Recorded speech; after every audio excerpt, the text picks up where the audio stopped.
All right, welcome back. So this is what I'm doing. I'm still on the same process, but you know what? Let me show you exactly what process I was using just to get as far as I got. So what I did, I took some 1200 grit. Now 1000 grit usually is pretty good for wet sanding your gel coats and this, that, and the other. So I didn't find any 1000, so I found the 1200. So it's even finer. So it's going to take me even longer to get where I want to get. So, but this is what I did. Good old 1200 grit. Okay. Put it in a bucket of water. And I'm going to make sure it's extremely wet. And as you can see, I'm going to slowly but surely come over to the side here. You kind of get an idea of what I'm working with here.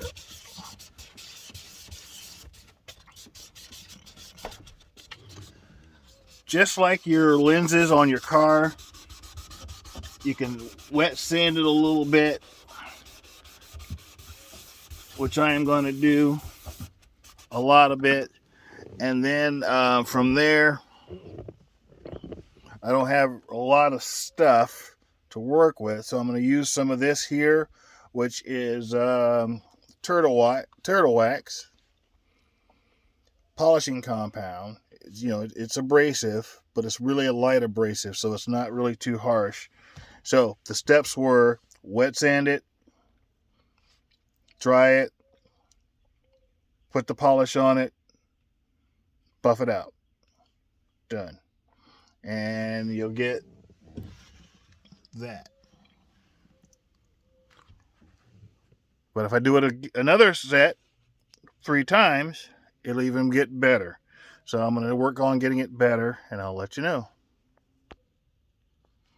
Okay, so I've wet sanded.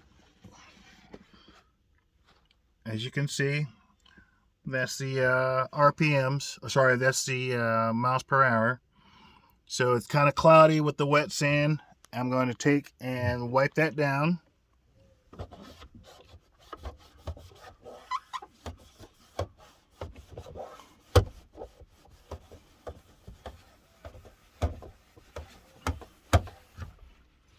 And with this old school plastic, if you really look at it kind of toward the corner, toward the sides, whatnot, you can kind of see where the oxidization has really set in. The guy I bought this boat off of, he had it covered. As far as I know, he was a first owner. So if he held on to it for 30 some odd years and had it exposed for a long period of time, then he said, well, you know what, we need to get it covered to keep the floors from getting nasty. But over time, it's old. You get that. So I'm going to slowly but surely work through it and see how it cleans out. The Volt one is really in bad shape.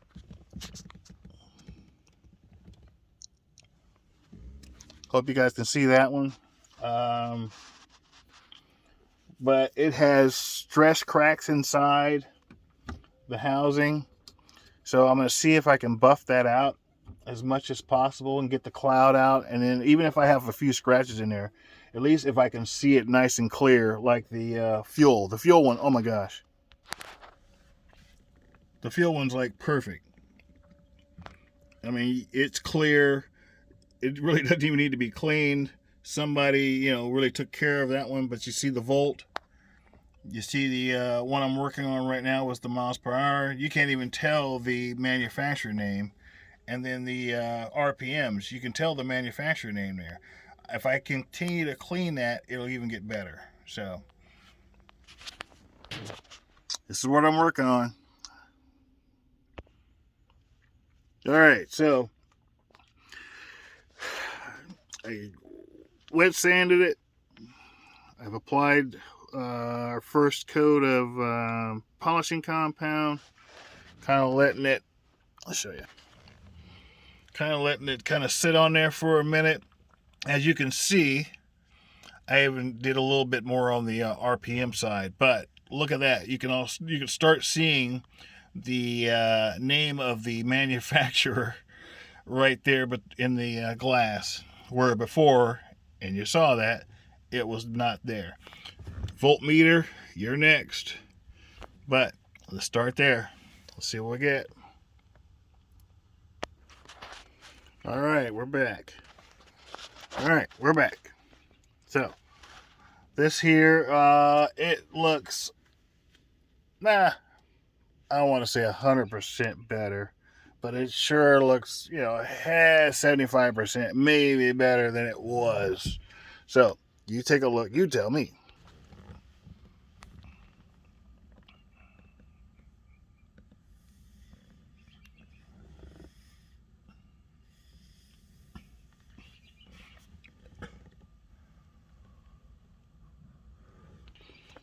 I think that came out really nice. Now, a little more work, a little more elbow grease. If you can see, as I'm looking at it, you can still see a little bit of film on the plastic from the oxidization. So we'll go through like a third round, scratch it up again with some 1200, put a little compound on it, buff it out. I mean, that's all I've been doing, just buffing it out, taking the towel, the old towel, just kind of not rub hard, but kind of rub it across like you're buffing it, like you're getting a heat to it, And it's I mean, that's a heck of a lot better. I can see. No, I'm not sure if these boats ever went 60 miles an hour, but hey, you can sure try, So, all right. Well, I hope this helps, guys. Hey, just because it's old doesn't mean it's done. Sometimes you have to do a little bit of work to it, and make it how you want to make it look. I like original, old school stuff. It doesn't have to be updated, fancy. I might put some lights in here around the base and everything, to get it a pretty cool look if I'm out at night. But I don't need all that. I need it to start up, float, stay floating. Stay starting would be nice, and be able to get to where the fish are at. That's it. All right, thanks for watching.